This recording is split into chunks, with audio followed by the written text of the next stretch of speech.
everybody had a great weekend. Welcome to Mutton Chop Monday. This week's guest, Sergeant First Class Retired Chris Egan. We talk a lot of shit.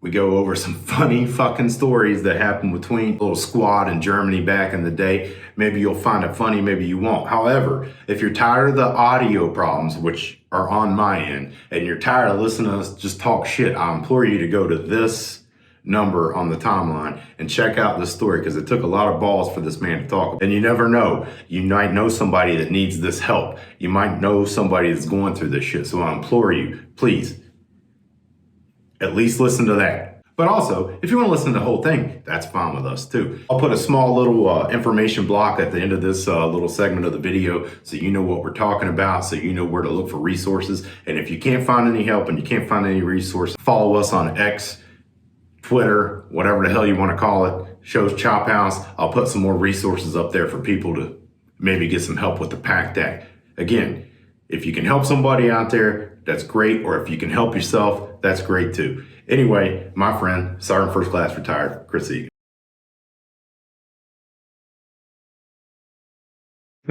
Welcome to Mutton Chop Monday. This is my buddy Chris Egan, the man voted by a senior class most likely to beat your ass with a shillelagh. That's how Irish she is. How you doing, Chris? I'm good, Showstop. What's happening, man? What's happening? Oh, just trying to make it here on the YouTube without the Gestapo coming down on us. You know what I mean? Got to be careful what you say nowadays. Right? What you get you to join the military and oh man. So I was a pretty royal fuck up, dude. Like pretty bad. And the short version was I basically like had burned through like every place that I could work, and I went to a fast food restaurant to apply for a job. I was 19, coming up on 20, and they were like, "Nope." I was like, "Wow!" I got turned down by, I won't say what the fast food restaurant was, but I was like, "Oh, I got to do something." And then, fuck it, I'll join the Army, and that was in the fall of the spring of '97, and that was it, man. Off I went. So I. Fun time. Yeah, well, it was.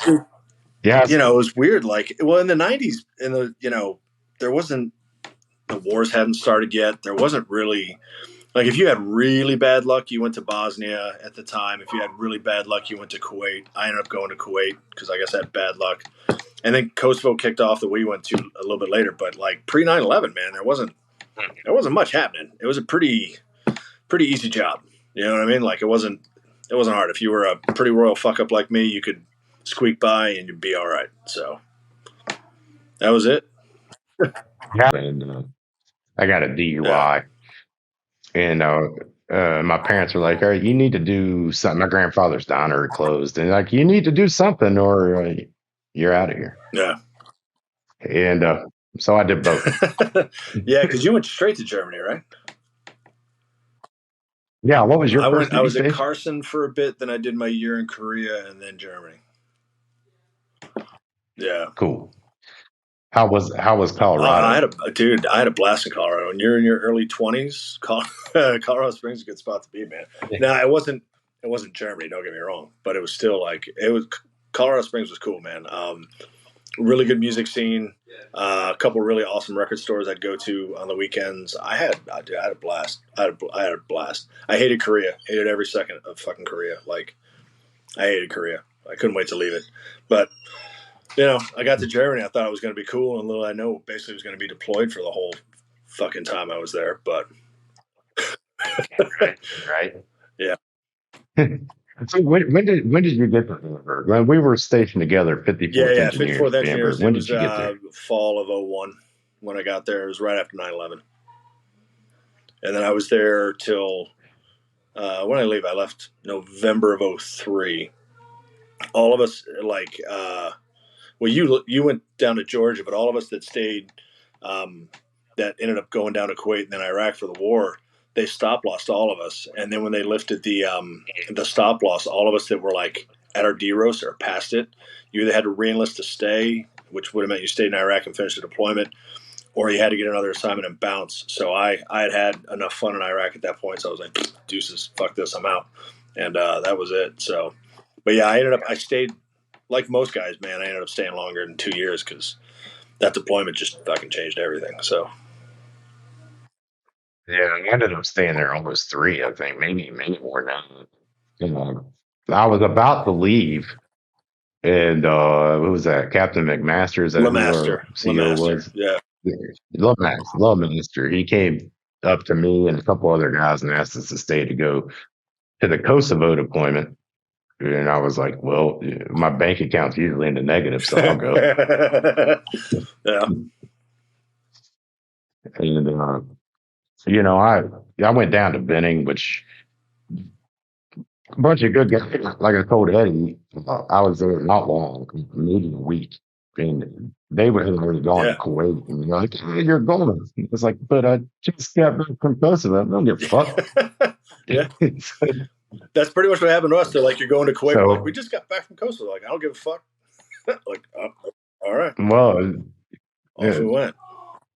yeah, yeah. I ended up bumping into a couple of guys when I got to Kuwait that were 54th, and I can't remember who they Yeah, were. I'd heard people bumped into you, but I never did. I didn't bump into you there. So Um, so you guys went to Kuwait, yep. Iraq. Was now Command Sergeant Major retired Brennan? Was he was your guys' squad leader still, right? Yeah. So funny story about him and how he got there. So when we got back from Kosovo in November, he still had his BNOC dates slated for, I think it was whatever, January, whatever. So when we were packing up to leave Germany, which was like a last minute thing, that was a long shitty week anyways. He was at Leonardwood doing BNOC. So we get to Kuwait, the invasion ends up happening. So he and another guy command. I think he's retired, but he ended up being a sergeant major, McGlindsey, who ended up being a sapper instructor, and he was the garrison sergeant major Leonardwood for a while. They went to BNOC together. So when they got back to Germany, they got on the first flight they could down to Kuwait. Bro, they hitchhiked to the front line. Like they literally walked up to convoys and was like, "You got space for 2 more? You heading north?"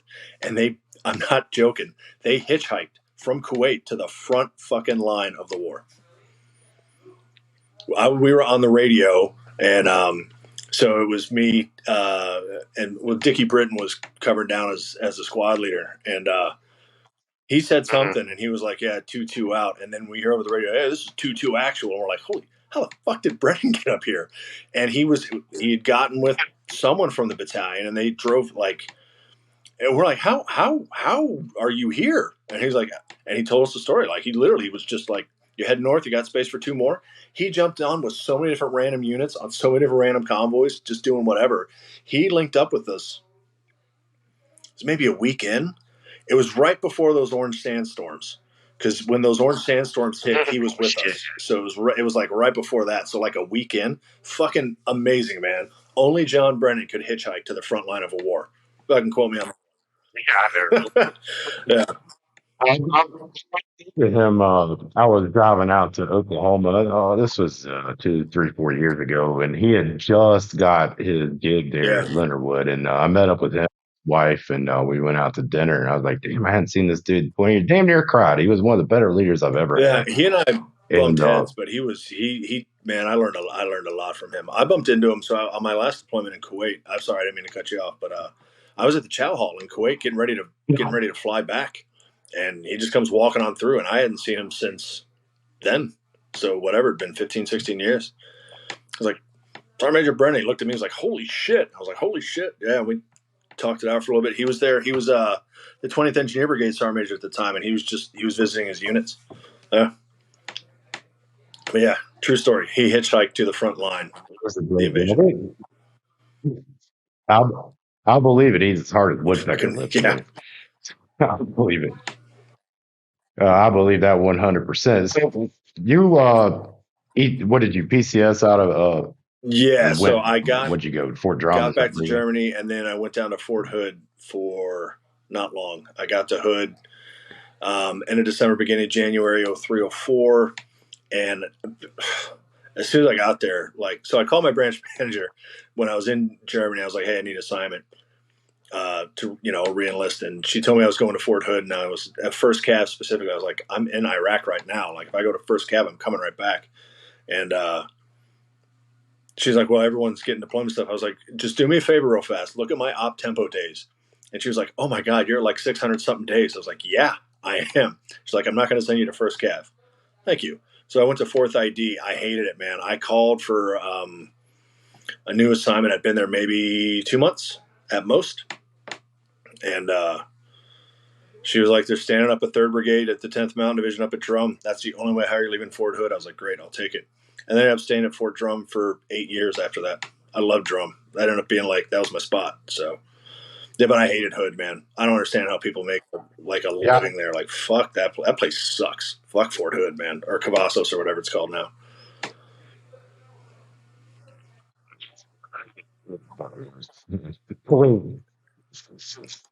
It just like I've never like when I got to Benny, like I really couldn't.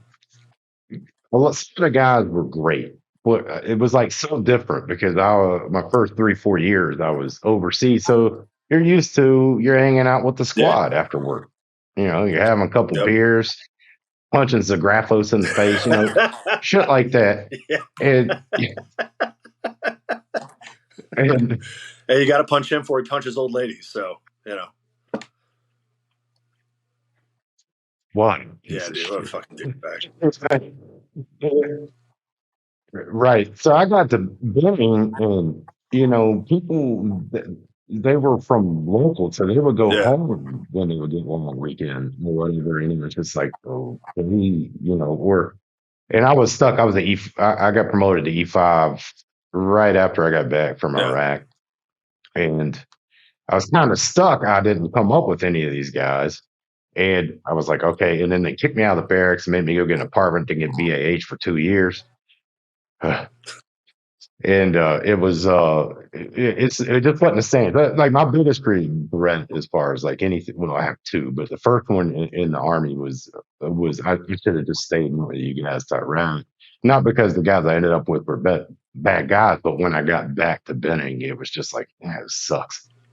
Yeah, so I hear you on that one, man, because I redeployed early. I came back. It was only a handful of us from the company. So it was Dickie, myself, First Sergeant Allen, like 3 or 4 guys from the company. And we came back before everyone else did. So we got back and there was like they picked us up in Ramstein, drove us back to Bamberg, and then they gave us a 4-day, and that was it. Like whatever, redeployment fanfare, we didn't get it. There was none of that. We just came on back and started clearing. Like, we had to do all our SRC stuff and I don't know, dentist shots, all the usual kind of crap. And then we were clear. Like I was turning all my shit into CIF, and then we were only back for like, dude, it couldn't have been more than 45. It could not have been more than 45 days, and we were gone. So it was pretty fast, man. But yeah, we didn't everyone else was still there. They finished out the deployment and we cut out. So I hear you on that one, because that was a little weird, especially being home at Thanksgiving and everyone was still there and I was sitting with my family. It was strange. Yeah. So. Yeah, it was. Oh, I don't know. I got like a short period of time. I was like, I went to Iraq a second time for like 13, 14 months. Came back, got out. Oh, I'm gonna be a civilian. Fuck this shit. I tried that too. It was not. Yeah, it was not fun. So you got out as well for a little bit? Yeah, well, when I got back from Afghanistan the first time. Yeah. Yeah. I hear you. Yeah, it's just, go ahead. No, that was it. No, I was just saying, I hear it. Yeah, man. I gave it a shot. Sorry. Didn't mesh. Sorry, we might be on a little bit of delay. I think the mice aren't running fast enough on the router over here. That's all right.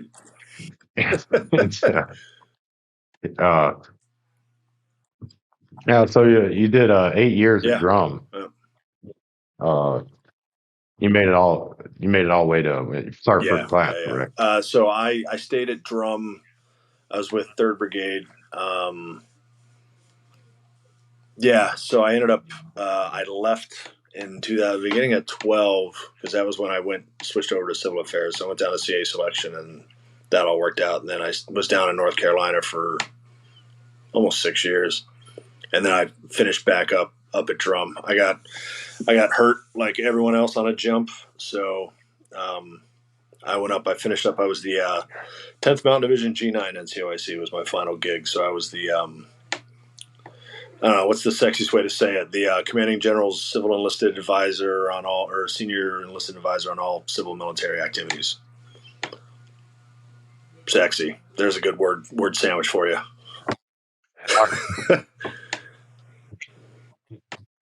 Don't miss a word when you're putting it on the resume. You know what I mean? When I got the binning, I ended up being after we came back from Iraq the first time, they stuck me into being the command group NCO. And so I was the battalion sergeant major and the colonel. I was a bitch. That's for sure. That's all right. And you learned under they Oberlin, treated man. the guys Oberlin, like that Oberlin too. had you on that fucking leash, so you already knew what you were doing. I learned how to heal quick. Nah, he's a good guy. I'm going to try to get him on here as well. But the colonel that I was under, great guy, but he's now the chief of the engineers. Yeah. I know who you're talking about. Yeah. But yeah. So I see him on the news every now and then. Like he was on the news about that bridge that collapsed in Baltimore, and I was like, hey, I used to be his TC. Used to drive him around sometimes. But the wife don't believe me, but whatever. Yeah, I didn't. When you sent me the video with your intro, man, I didn't realize like you're on wife number 3. I didn't know that. You know, my feet get bigger, so I'm gonna get You're a hard guy to love, Sho. I get it. Yeah, well, the first one didn't work out, but we have a daughter, so that's fine. The second one was this one. She's all right. She deals with my well, just the reason I'm having this podcast and doing these things is because she's tired of hearing this shit at the dinner table. Yeah. I got it. Like me ranting and raving, like what? Yeah. So it's she's something else. She don't get me wrong, it's not fraught with its moments, but she's taller than me, so she could just put me out like a cigarette if she wanted to. Yeah, I met my wife right after getting back from Iraq in 2003, man, because it's Dickie's sister. So he was like, yeah, man, give my sister a call when you're on leave, because she lived near my parents at the time. So I gave his sister a call, and we hit 20 years married this year. So there you go. Yeah, man. Yeah, pretty wild. So yeah. I don't know a person that could deal with me for 20 years, to be quite honest. I'm amazed she's put up with me for 20 years, trust me. But she must be something good. Oh, then, dude, I still wonder why she's wasting her time with me. I'm like, I don't get it. You could do better than this. But hey, whatever. Like, I'm not complaining. Whatever it was I said or did, I'm really glad I did it. So, like, really glad. She's awesome. You would actually like the shit talking the two of you guys could do would be fucking amazing. I would actually like. You could sell tickets to that. She honestly, one of the biggest things that, like, when I first met her, I was like, oh man, this girl's awesome. She's the first person I ever dated that could shut me up. Like, her one-liners were that good. I was like, I don't have a comeback that tops that. Like, I got nothing. And she was the first person that ever did that to me. And I was like, okay, all right. Okay. Yep. I like her. So yeah. Yeah. Yeah, well, maybe I'll have you on a joint thing, and her and I could just talk shit and see how it goes. That would be hilarious, actually, because I wouldn't say a word. I would just sit here. I would probably be like, I'd either be laughing, or I'd be like bright red embarrassed, or I don't even know. I probably wouldn't say much, though. It'd just be you two fucking bouncing off each other for a half hour. It'd be hilarious, though. I I come up with one-liners in the only two places you can, whether if I'm taking a shit or when I'm in the Yeah. shower. It's about the best two places you could come up with that. But like a lot of them come from my grandfather, who was just old country guy, was a coal miner before he was a Yep. diner owner, and he just I'm like, what the fuck? Where the fuck did that come from? You know? he, And it, or old guys that came in the diner, just they say something and you're just like, I was like 15, like, oh, I'm gonna use that at school. And then people at school are like, what the fuck?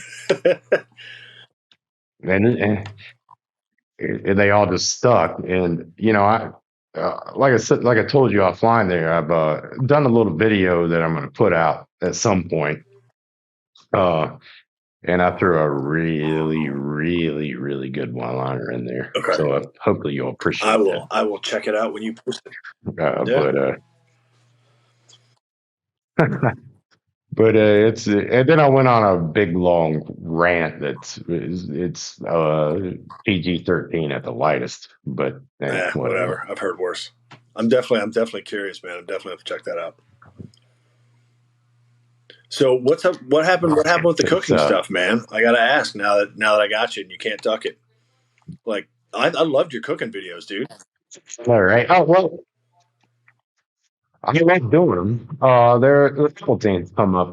My mother-in-law got a little ill, and my wife and I were taking care of her, and unfortunately, she passed, and we had two houses now. Gotcha. And I had that newer house because I'd had a home fire, lost everything except the fucking bills, and I we were like, well, this is your old homestead. They've lived up there on the mountain for 50 years. And we're like, I'll sell the other house. We'll live up here. We don't have to pay a mortgage, but we don't have the space to talk shit and grill a bit. Yeah. If that makes sense. I got it. No, I love your cooking video. I mean, it's a great house. It's just, it's 100. No. I'll put a link down below for everybody to follow and listen how I talk about Jesus fricking in your mouth. That line, dude. Yeah. And then hey, that's your sauces were good too. That one are so heavenly. Well, I'm glad you brought that up because every guest on the Chop House gets a new shipment of the Shit House Stinger Apple Habanero. We're just waiting for some veggies to come in, and it'll be on the way to I'll you. take that. You still using my buddy's hot sauces from Jeff Levine? It was awesome. That's it. Yeah, like I'll order like the big 12, 14 pack or whatever it was he had, and I've ordered two of them, and so link down below. There you go. Sub City hot sauce, and oh Jesus! Yeah, but he hasn't. I keep every time I order, I give him shit because I'm like, dude, where's Badass Jew? Like that was my favorite one, and you haven't made it in a while. Like you need to bring Badass Jew back. As soon as like when I got it, when he told me about he was starting doing that, and he sent me the thing, I was like, and you just started doing your cooking videos. Like I gotta send this to Show. He's fucking like, even if it tastes like shit, just the fact you could put that label up on the camera and be like, this is what you need to get. I was like, this gotta happen. Gotta get it to Show. So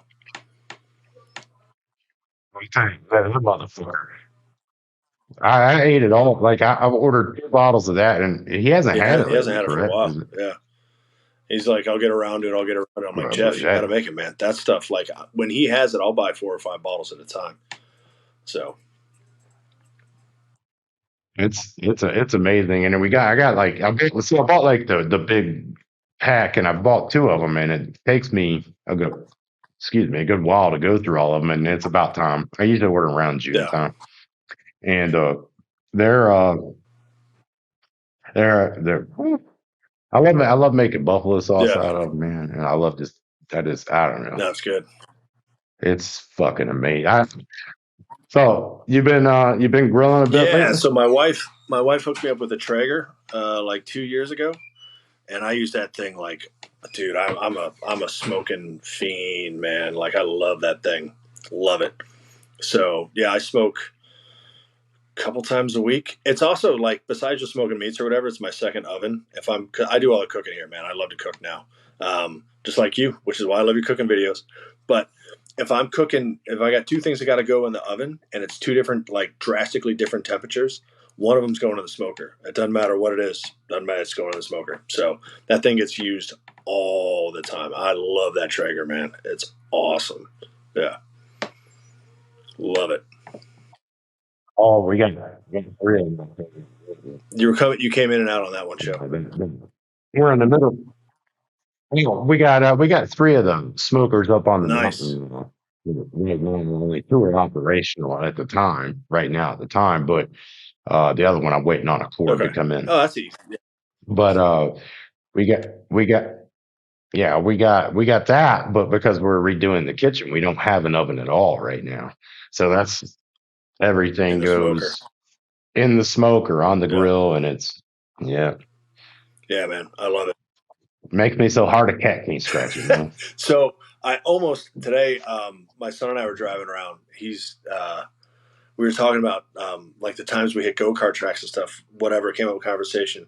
And I almost told him about the go-kart track in Bulgaria. I was like, yeah, I'll leave that story for another day. Well, if he watches this, maybe he'll hear it. Man, That was, I, these things they were so fast, and they got so hot you could feel the heat coming off the and not engine, only man. that, like you remember the vending machines sold Budweiser, so we were pounding beers before we even got in there. I remember I got in the go kart, and I had to hand my beer to the dude that worked there so I could actually drive it. And those things they were like going like 50 miles an hour. We were flying around that track, man. Well, we're lucky we didn't end up being a fucking Yeah, grease dude. spot. Yeah, But yeah, we were pretty that 4 day that's what people don't understand. When we went to Kosovo, they gave us a little 4 day R&R in Sofia, Bulgaria Bulgaria. where the ugly women Yeah. are hot. So Joe and Yeah, myself and and two other guys ended up there together and hanging out for the 4 days, and it was a good 4 days. yeah, I was thinking, do you know what the hell happened to Dan I have Howe? no Like, I clue, can't man. find him I on have no anything. clue. I don't know what happened to him. He like he fell. He fell off the map, but he redeployed. I think right before I did from Iraq, and it was either right before or right after. And he was.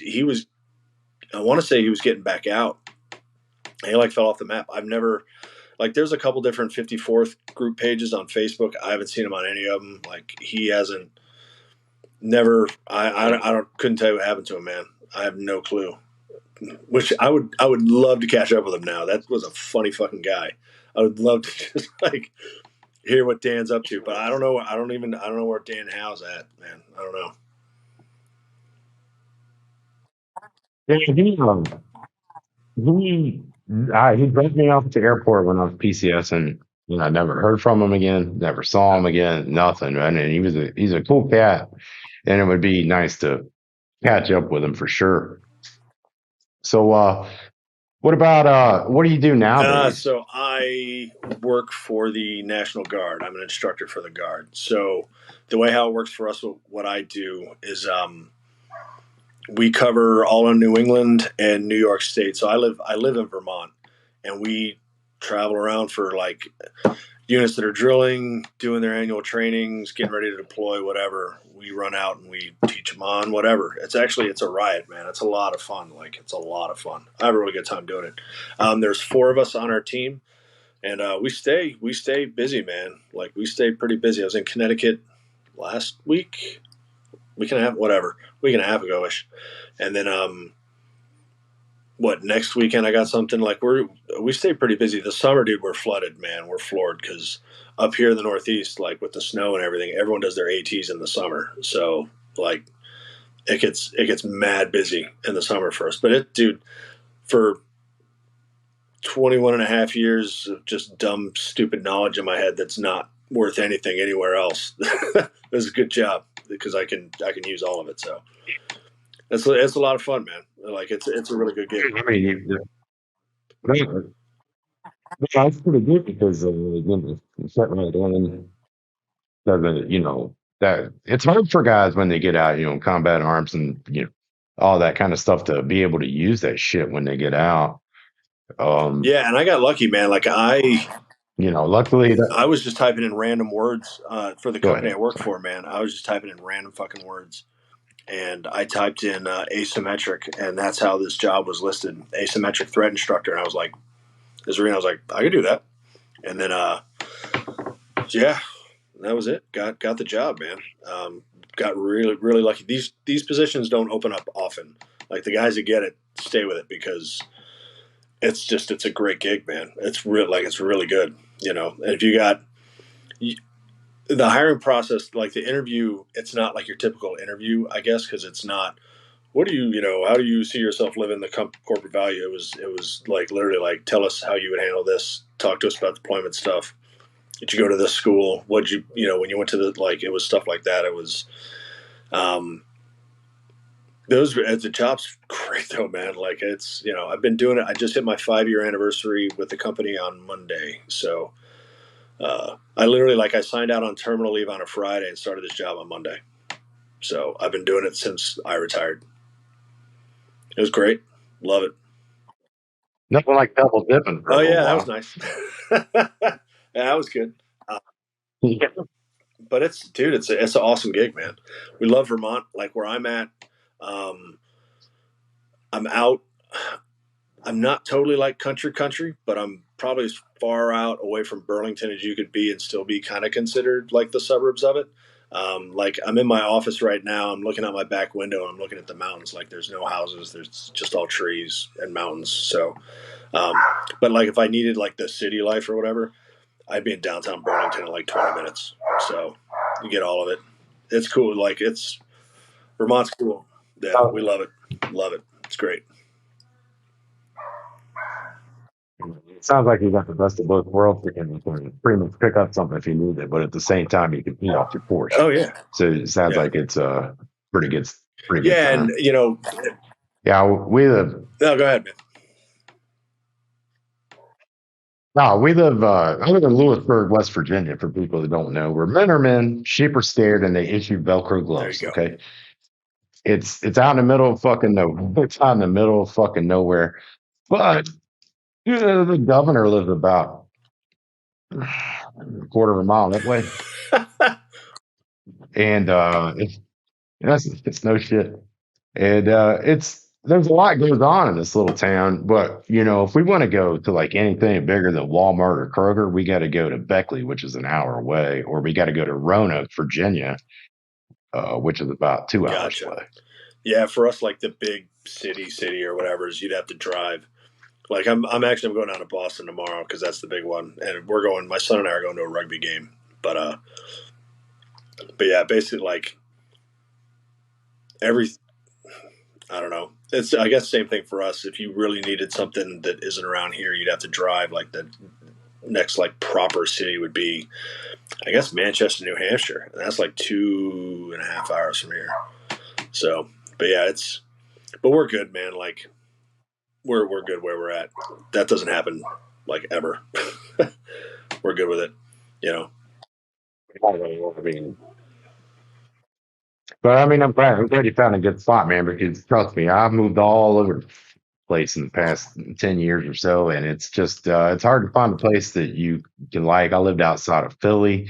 I lived outside of Charlotte. I lived in the DC area. Fuck that.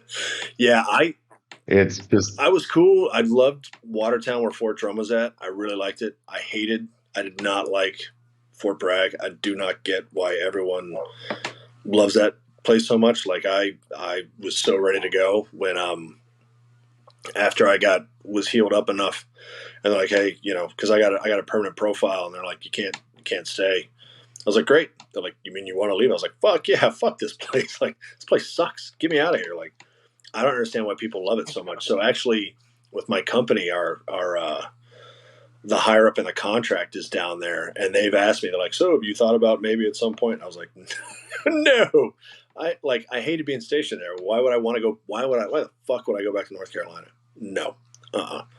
Yeah. Was not a fan of Fort Bragg and the whole area. So I'm with you. It's nice being up here. Yeah, I hated living in North Carolina, man. It's fucking the Yeah. heat. And just it was well, it was hot, man. It was hotter than a two-pecker puppy in a room full of legs. That's how fucking hot it Yeah, was dude. down here. And I could not fucking stand it. Yeah, it was horrible. We used to go down to Camp Lejeune to do ranges and stuff. And as hot and as shitty and as miserable as Fort Bragg was, Lejeune was like 10 times worse. So like, yeah, I didn't like it. I didn't like being there. It wasn't for me at all. Went to Lejeune for some kind of urban shit. What was it called? It's like an urban explosive type class. Come back and train people up in your squad or whatever the fuck. I forget what it was called, but that was about the most miserable 2 weeks of my life. It's fucking hot there, man. Like it's muggy, like horrible. I went through. We were down there doing some pre-deployment stuff, and one of the things we had to do was the School of Infantry obstacle course. So for everyone listening at home that doesn't know, in the summer in Camp Lejeune, when they run Marine Corps basic training, they get recruits that die every year from the heat, like heat exhaustion, dehydration. They like every year, you can look it up, 1 or 2 people die. So to do that obstacle course in the middle of summer, I did it. I finished it in time. Whatever, at 30, how old was I? 37. I did it. But when it was done, bro, like my whole body like seized. Like I had to have water dumped on me. It's the only time in my military career that had to happen. But it was so goddamn hot, and doing that, it was miserable. And at 37, way too old to be doing that thing. Way too old. But I mean, I made it, but still. Yeah, it's hard to do it too when you get older, that's for sure. Shit, I can't get out of the fucking bed without fucking having to lay there for a minute or two nowadays to get out. Oh man, yeah. For me, it's a whole soundtrack too. Like, But yeah, I sound like drunk Schwarzenegger after he like stubbed his toe. I can try to get up. or a shitty Foley artist, Yeah. right? But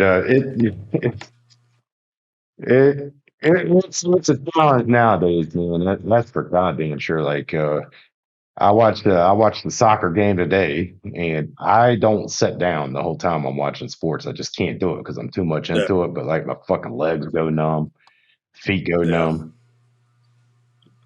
I try to tell people, man. It's too bad my hand don't go numb. But then you'd be rocking a stranger then. But that's another conversation. You goddamn right. Oh, I try to tell people, they're like, "Oh, you're 46. That's not old." Like, you don't know the miles, man. Like, you don't understand the miles.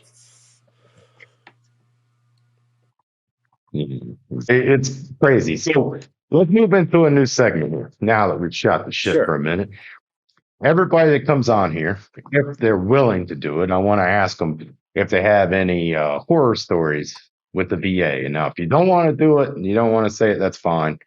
I just like that. All right. Well, since we were just talking about it before the camera went on, actually it was about this time last year, I was dealing with, I had a good sized hole in my upper right lung. It's pretty bad, man. I quit smoking in 2016, but the way how things started was in the morning, I would hack like it was like a smoker's hack, but I would cough and eventually be a little bit of blood that came out, and then the blood grew to be a little bit within a week or two. It was easily a tablespoon of blood coming up every morning. It was pretty gnarly. Started going through the VA because I was pretty sure it had something to do with all the burn pits and the depleted uranium rounds. We were like all the fun party favors we had to fucking deal with, and they're like, no, we think it's your esophagus. I was like, I don't think so. Anyways, I had them. I didn't fight for myself hard enough. I had them.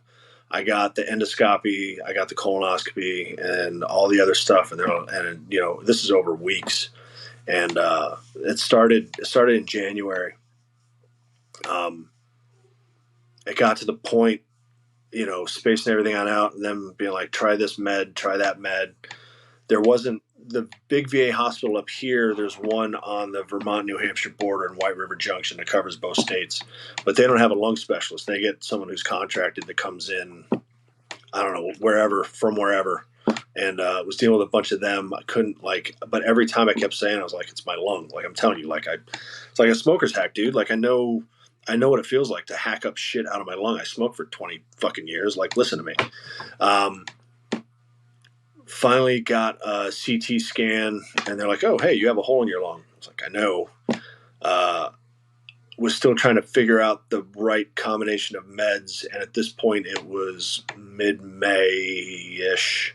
And I was at work, and my right lung just shut off. Like, I collapsed. Like, I couldn't. If one of my coworkers was in the office when it happened, and I had my phone in my hand, and where I work on the base, there's no cell phone service at all because Vermont's good like that. And, you know, the iPhones will now, if it thinks you're having a car accident or a heart attack or whatever, will start to dial 911 on its own. And my phone started doing that because it felt, yeah. So I didn't have phone service, but it was trying to dial 911, and had to go to the emergency room. My boss was super cool about it, was like, I don't fucking care. Like, figure out whatever the disability process is in our company and get on it. So I ended up on disability leave for like 7 weeks. It was bad. Like, they were guinea pigging me so bad with meds. And obviously, like, the hospital, White River Junction, is about an hour and a half from where I live. So I wasn't going there very often. It was a lot of phone call stuff and Zoom calls. And they'd have me try this med for 2-3 days, and it wouldn't work. And they'd mail me something else. I have so many different medicines. Like, I couldn't tell you, but I was bedridden, man. I was stuck. Like, I couldn't get up for 18, 20 hours a day. I was just lying there. Like, I couldn't fucking breathe. I couldn't move. When I got up and tried to move, I'd throw up. Like, there was one day, my son he was home from school or whatever. He counted, I threw up 7 times in like the afternoon. Like, I just couldn't hold anything down. It was bad, man. It finally got me on prednisone, and the steroid closed the hole up. But now I'm going through all the things, all the post-tests, trying to figure out where my lung actually is, like strength and functional wise. So I'm still doing all that. I'm getting another CAT scan and MRI next month. Yeah, like mid-May, to get another look at it. I've done a bunch of lung strength tests, and I don't know, man. Like, I'm at the lowest possible end of acceptable with like my lung function in my right lung. So, but the one good thing though, from it being like no actual lung specialist at that hospital, whoever the fly-by-night guy was that I sat down with, when I started telling him everything, when I was actually well enough to drive on in there, he put it straight. Like, he didn't even think twice. He was like, yeah, man, that's from the burn pits, and put it in. So like, all my lung stuff is officially stamped through the system that it was burn pit. Well, it's funny. So I sit down with this guy, man, and obviously, like, was new because like I said, I'd gone through like 3 or 4 different lung people down there contracting. So he's like, tell me about some of the stuff that you were breathing on deployment. I was like, it'd probably be easier to tell you what I wasn't breathing in as opposed to like what I was breathing in. And he's like, just humor me, hit me. I was like, all right, well, I'm going to start with depleted uranium. He was like, what? Uranium? And I was like, the M1 Abrams tank fires a depleted uranium round. Like, we had to proof the vehicles after they were hit with rounds. So they were still smoking, still burning, depleted uranium, carc paint, batteries, dead bodies, gasoline. And he was like, oh my God, they had you, like, couldn't you put on a safety mask? I was like, no. Like, no. And then he kept freaking out. I was like, did you not read the sign of where you're working? Like, there's no way I'm the first person coming in here telling you about any of this. Like, you had to expect something like this. He was just like, jaw on the ground, like floored, like, I can't believe that. Like, yeah, man, like, I wasn't the only one there. There was thousands of us that were breathing all the stuff in. This isn't like I'm some rare fucking exception. Like, all of us that were there were breathing all this stuff in. So yeah, that was a fun drag down. I'm still dealing with it, man. I'm still dealing with it. My lungs, whatever.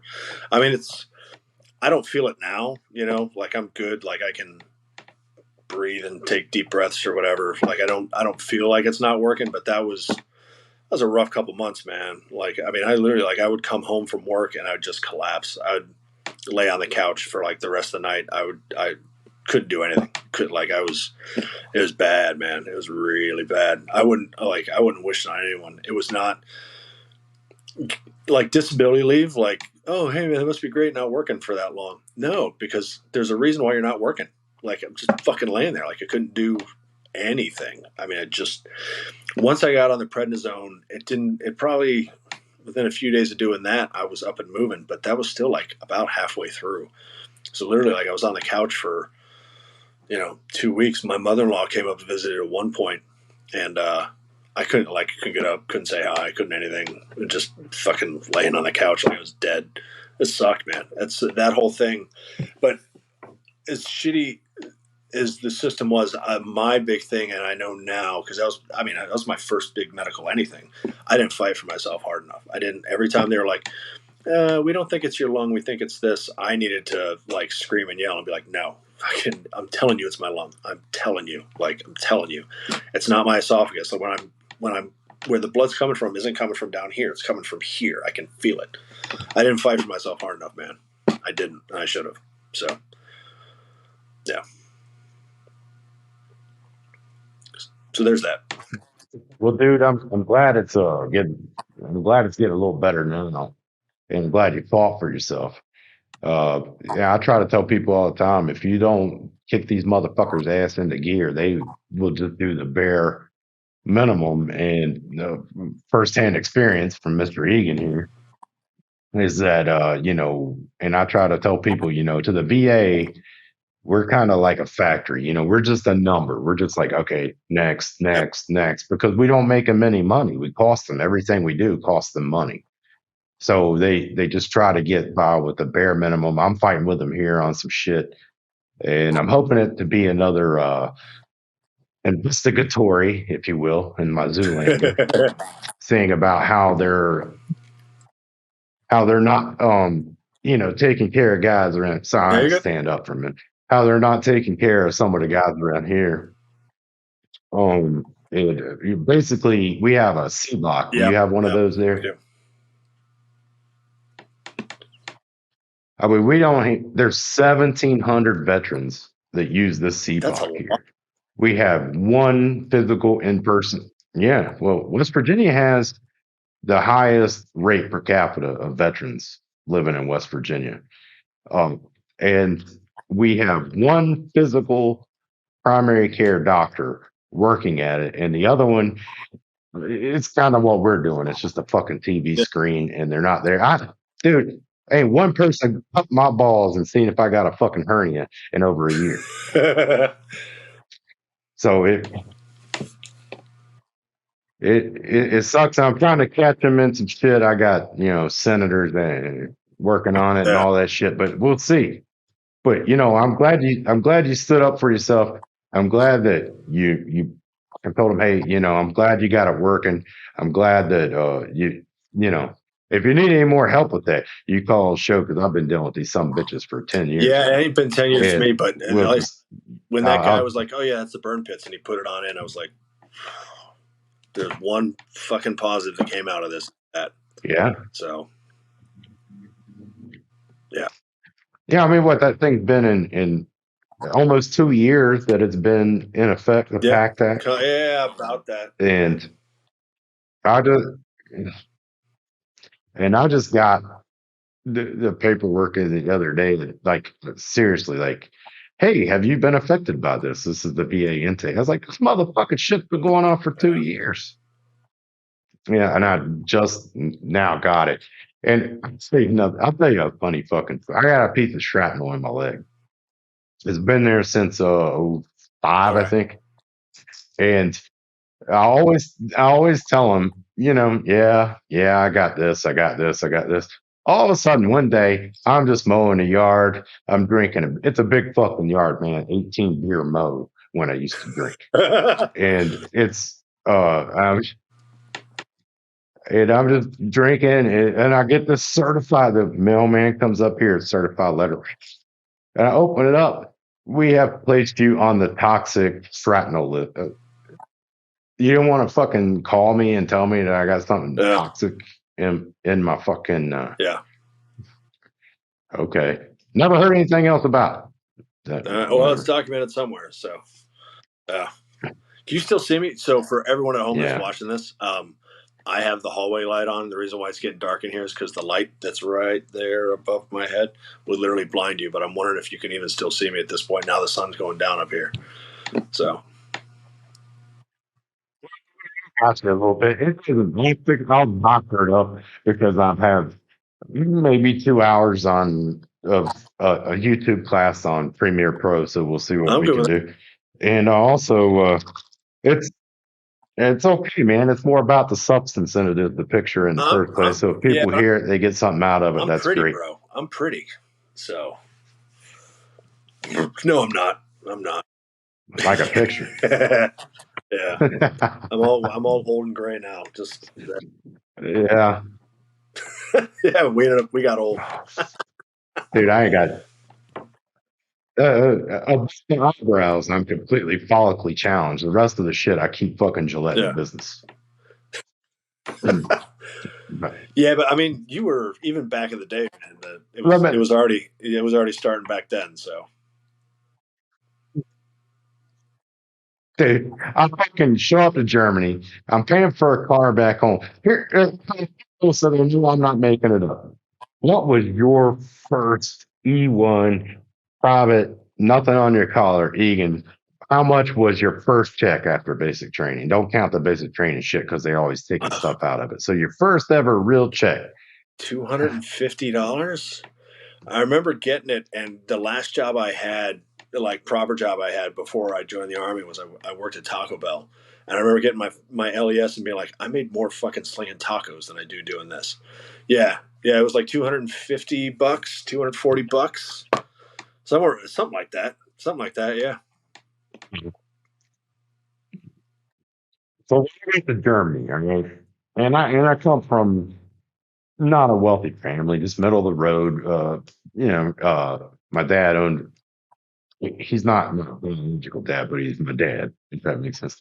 He owned a small construction company, is building it up. They didn't have a lot of spare money. I got to Germany, and I'm paying for a car that I didn't even have in Germany. Sending $400 a month allotment home, so I'm making about $180 every 2 weeks. And so I just said, fuck it, I'll shave my head because I'm not paying for the haircuts. And by the time I got enough money to be able to pay for the fucking haircuts, I think it was somewhere about when we were in Kosovo. It was gone. Yeah.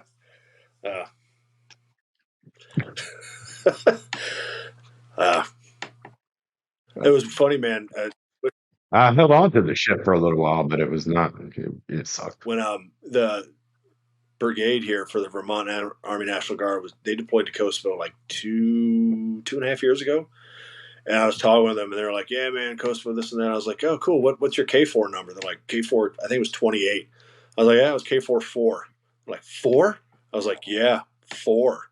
They're like, "Holy shit, blah blah blah. When were you there?" Like, first half of 2000 or the second half of 2002, man, made in November. They're like, "Oh my god, I wasn't even born then." I was like, "Yeah, thanks, dude."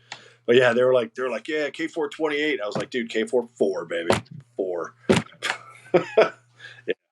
4. Like that. No, but that was a pretty. Remember, we used to get in Humvees. It's pretty much just when we were supposed to be patrolling, we were pretty much just 4-wheeling, listening to pop rock. And Elvis. Or Elvis. Yeah. Yep. But all right, let's move on to one more topic. I'm trying to get everybody. Okay. All right, you're at a party.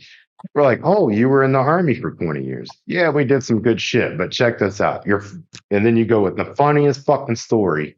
You go with like, hey, yeah, we're doing good shit. But funniest. Oh man, I've never thought about this. First thing that popped in my head, first one, I'm just going to go with this because it popped in my head.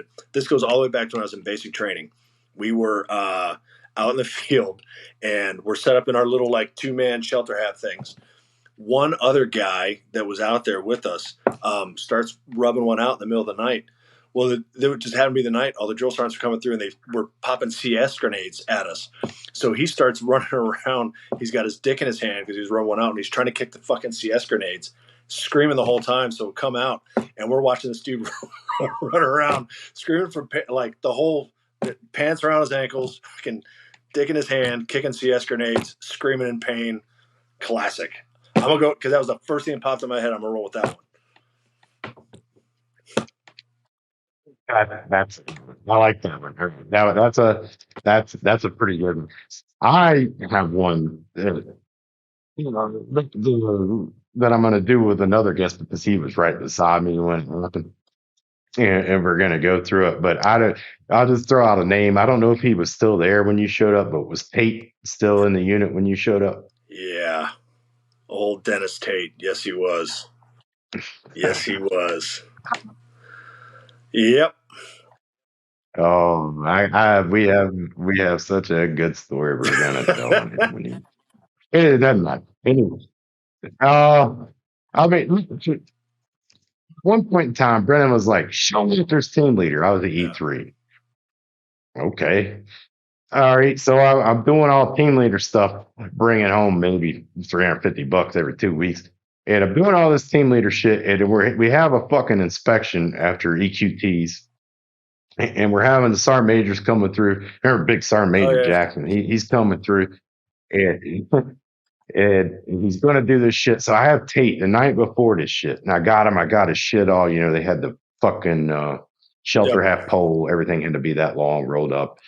Nude on the bed. I was like, Tate, do not move this shit. Don't do anything with it. Whatever. Next day, wake up, go to PT. Time to go get your room ready. Sergeant Major walks through. Everybody's looking nice. Gets the fucking Tate. That some bitch had taken all that shit. It was like 2 a.m. when we got done.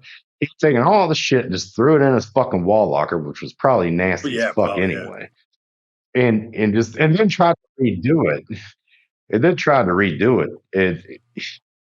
Man, look at my ass chewed so fucking bad for that shit. And I was like, well, what do you want me to do? The fucking guy just he was.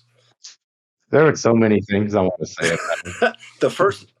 I heard all the stuff when I got there about him, right? And I was like, there's no way the guy's that bad. And then we went to, I can't remember, we went to Graff or went to Hohenfels. It doesn't matter.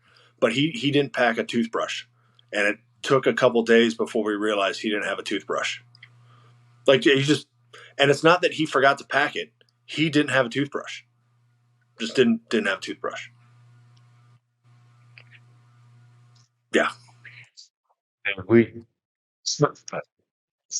like, all right, I lived on the first floor of the barracks, and for people out there that don't know, we had this community shower, which I like to equivalent it to. It was a fucking meat where you could go through and see what everybody's fucking packing. And we're just out there, and everybody just talks. Yeah, everybody was just talking. Come in from PT, take off his shit, drop it in the tube infested fucking water in the floor. Go in there with a cake of soap, no fucking shower shoes, and just do this. And just fucking talk like he was fucking king, fucking shit. Like, oh yeah, guys. And he just did this and that. Reach the chest. Go back to the pube infested fucking change room. Put the sweaty ass fucking PTs back on and go to his room like that was just okay. Yeah. Yeah, that dude. I wasn't around him for as long as you guys were, but that was what I was around him was enough, man. That was, yeah, that dude was fucking. We so Stefan and I and Dickie, for him. I don't know if you were there when we changed the lyrics to Santa Ria from Sublime to fit Tate. I don't practice personal hygiene. I ain't got no soap at all. I had $1 billion, but I bought alcohol. Like we had, it was all for Tate, man. Like the whole thing. If you get Stefan or Dickie on, ask them about that. They might remember it. That motherfucker was useless as a pecker on the fucking poke. He was just fucking terrible, man. Thousands of dollars in bad checks, like tens of thousands of dollars in bad checks. Like that dude was. Yeah, that's why he got kicked out. Yeah, fucking guy. Yeah. At one point, he had a girlfriend though. She was always over there. I don't know how the fuck that happened. Yeah, I don't know. I mean, maybe she was. That was Tate was her meal ride back to the States. I don't know. Just wanted to get out of Germany. I don't know. But that fucking guy, God, what a mess! Like just a. And he'd always forget the combination to the lock on his duffel bag or the key to his duffel. So every time I went to the field, he'd have to cut his duffel bag back open, which was great when we were there. But then we had to pack up to leave, and now I have a problem because he can't where the hell's all his shit gonna go? Because his duffel yeah, that fucking guy. What a.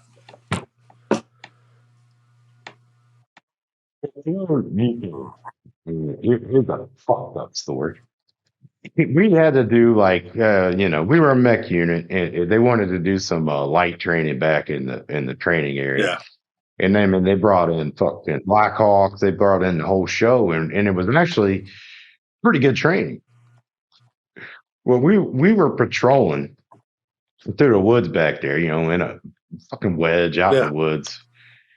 And fucking Tate, you hear, oh fuck, what? He fell the fuck down, right? All right, get up, let's go. All right, I can't remember if it was a 240 or the saw that he had, but I was still playing team leader at this time. I mean, get everybody and just a little alpha there, just fucking assembly up, and they're pulling security. And he goes, "Show out there." It's like, what, Tate? Shut the fuck up. I lost the pistol grip to my side. I heard about that. I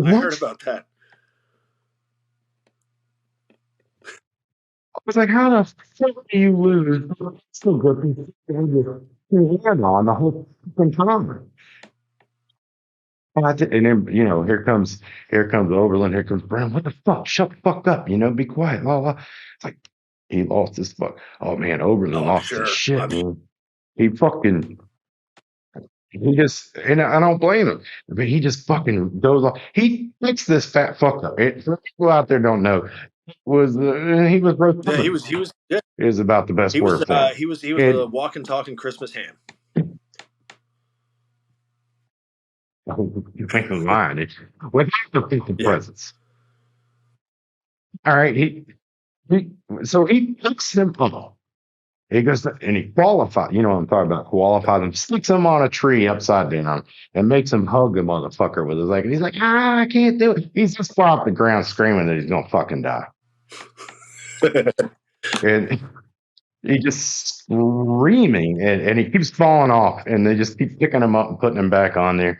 And eventually, what they had to do was, it was a big, statement of charges and all this shit. Like, you got to do a sworn statement. You just lost a piece of your fucking of your fucking weapon, sensitive item, whatever. We're gonna have to do statements. We're gonna have to do this. How? That was taken. So that's who we're doing. That's who we're doing.